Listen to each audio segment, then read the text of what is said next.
can't quite remember where it was, but anyway,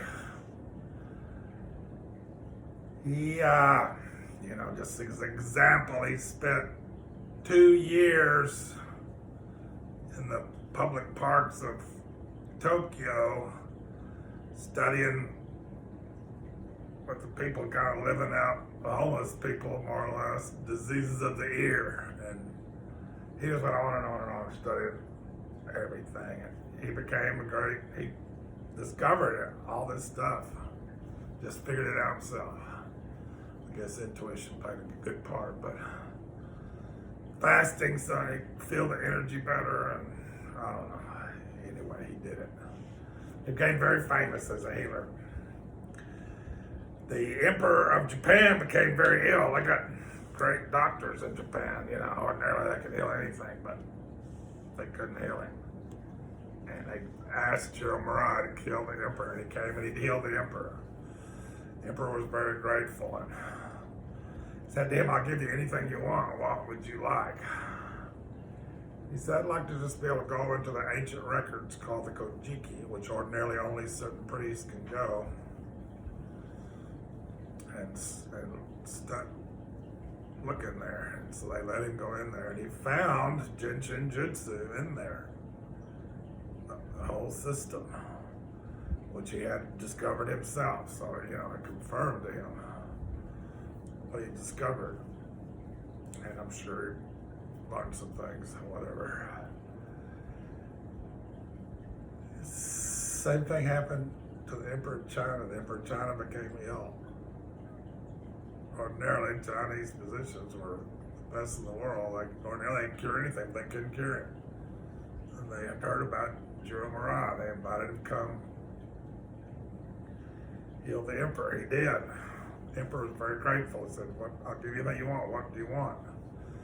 He said, I'd like to just go into your ancient records and look into them. And he did, and he found it in the ancient records of China as well. So, been around a long time.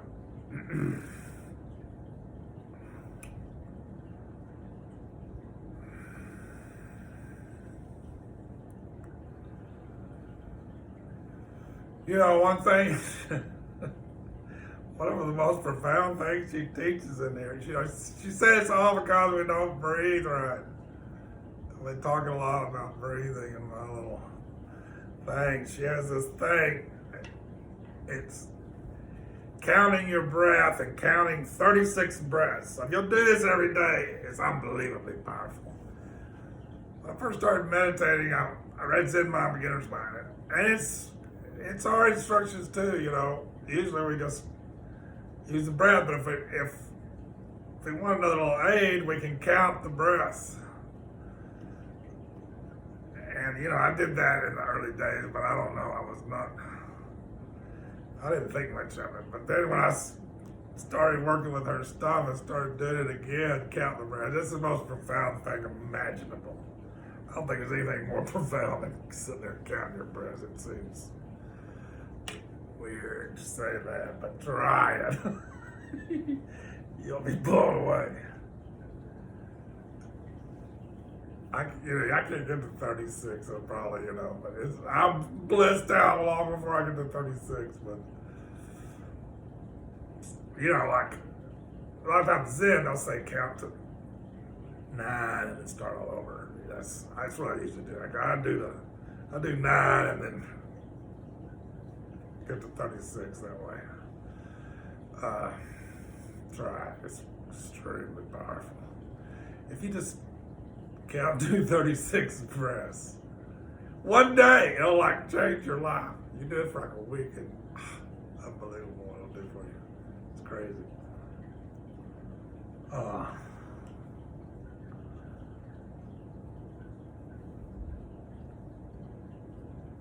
So there's all these flows.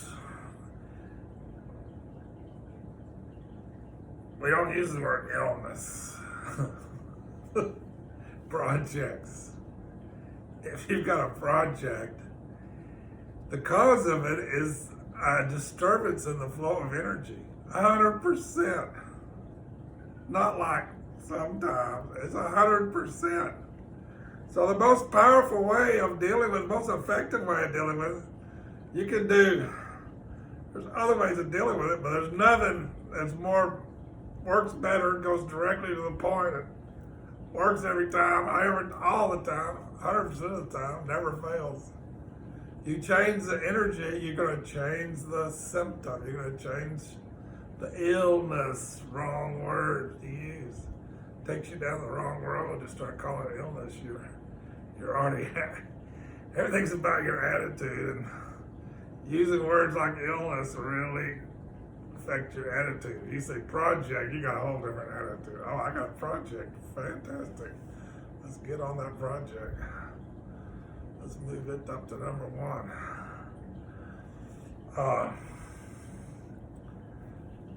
There's lots of factors. There's breathing, there's tension, there's psychological factors, there's nutrition, there's sleep issues, worry, big worry, fear, anger, sadness, feeling sorry for oneself, grief, trying too hard, nervous before going to the interview, nervous talking to the boss,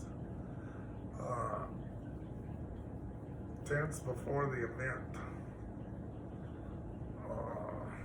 trying too hard.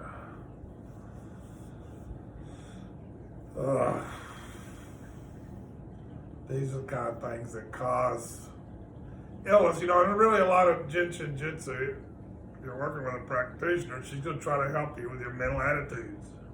It's your attitudes, it's your posture, it's your breathing, it's your tension.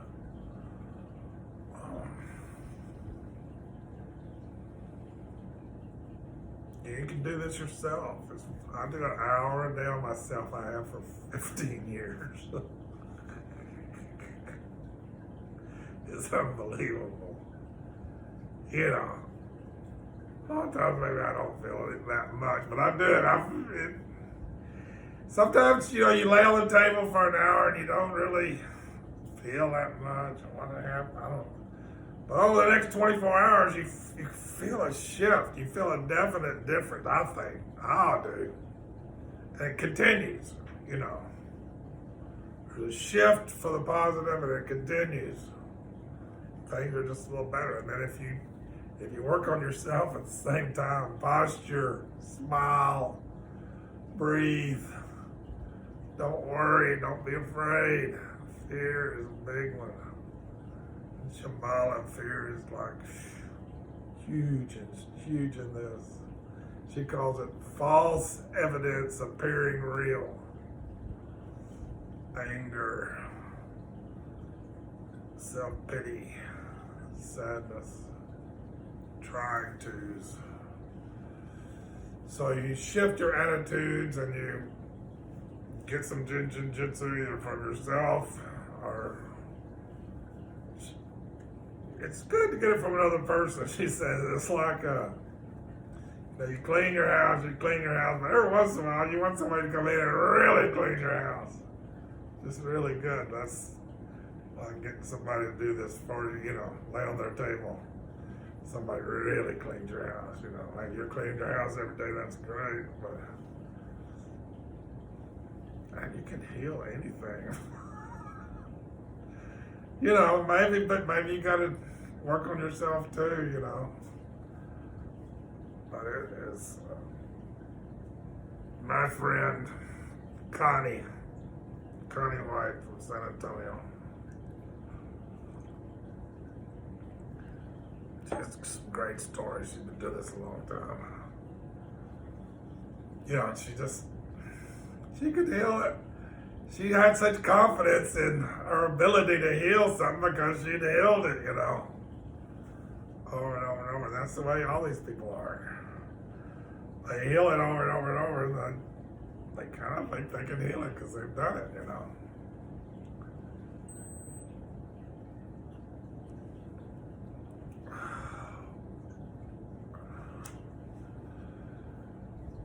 Oh.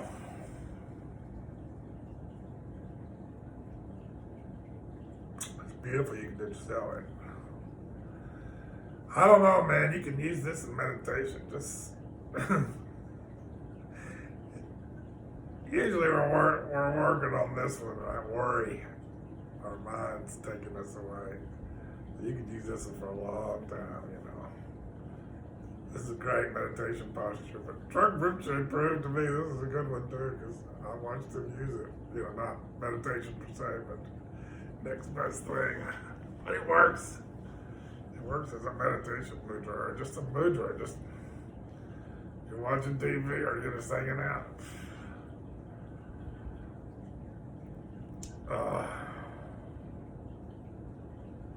I'll teach you a little simple, but it's kind of a pretty key one. Right hand on top of your head, left hand between your eyebrows. Here's how it goes. You got a pulse. You got all these pulses, but essentially you got a pulse. So you sit here. You can do it two ways. You can just say, you just feel energy, you feel what's going on, feel yourself, you know. Drop the shoulders, be the drop in the shoulders, smile and be the smile, and breathe. That's the main thing. And if you get good at this, or you do it a while, you can just, when you feel a sense of connectedness and a sense of accomplishment, completion, connectedness, then you can just move to the next step.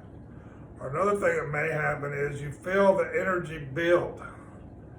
You feel the energy build here. You feel the pulse build here. Then you feel the two pulses harmonize. And at that point, you can either repeat the cycle if you want, or you can move to the next step. I'll go through it a little faster than you might by yourself.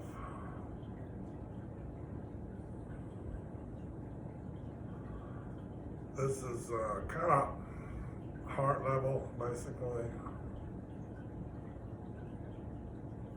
It's called a main central self-help flow. Right at the base of your sternum, right? It's like you're gonna stick your hand underneath your sternum. I'll just reach up there. This one is about 1.5 inches above your navel.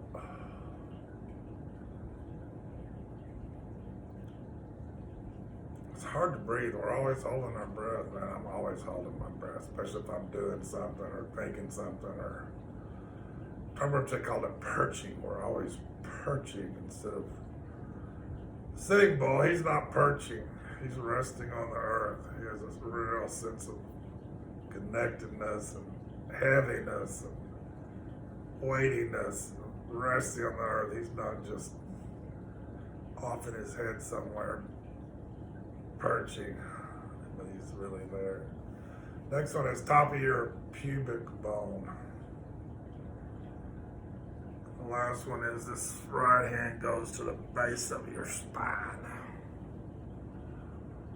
That's a main central vertical, very powerful for getting, you got a right and left, but then you got a central flow too.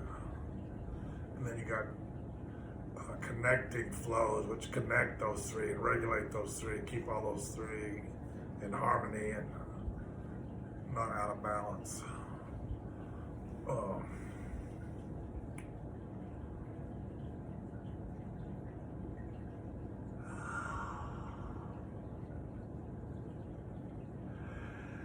The basic training